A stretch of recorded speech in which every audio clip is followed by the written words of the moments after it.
पाटवी गलज्जल प्रवाह पावितस्थले कलेवलम्ब्य लम्बितां भुजङ्गतुङ्गमालिकान्तमड्डमड्डमन्निनादवड्डमर्वयं चकार चण्डताण्डवं तनोतु नः शिवः शिवम्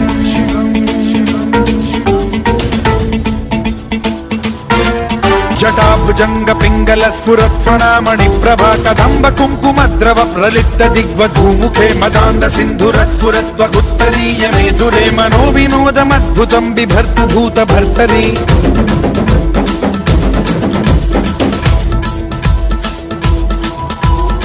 ओम नमः शिवाय।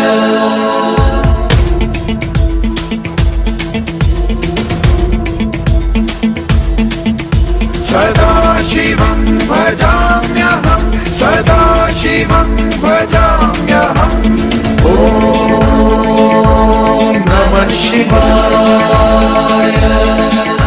प्रफुल्ल नील पंकज प्रपंच कालिमप्रभावलम्बिकण्ठ कन्दली रुचि प्रबद्ध कंधरं स्मरच्छिदं पुरच्छिदं भवच्छिदं मखच्छिदं गजच्छिदान्धकच्छिदं तमन्तकच्छिदं भजे।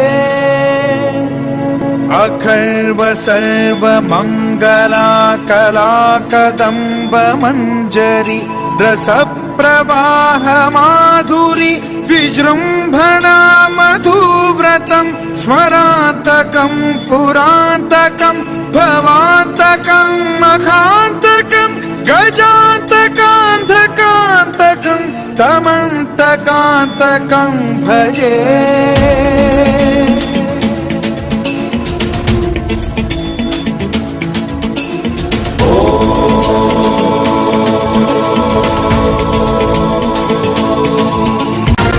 नित्यमेव मुक्तमुत्तमोत्तमं स्तवं पठन् स्मरन् ब्रुवन्नरो विशुद्धिमेति सन्ततं हरे गुरौ सुभक्तिमाशु याति नान्यथा गतिं विमोहनं हि देहिनां सुशङ्करस्य विमोहनं हि देहिनां सुशङ्करस्य विमोहनं हि देहिनां सुशङ्करस्य चिन्तनम्।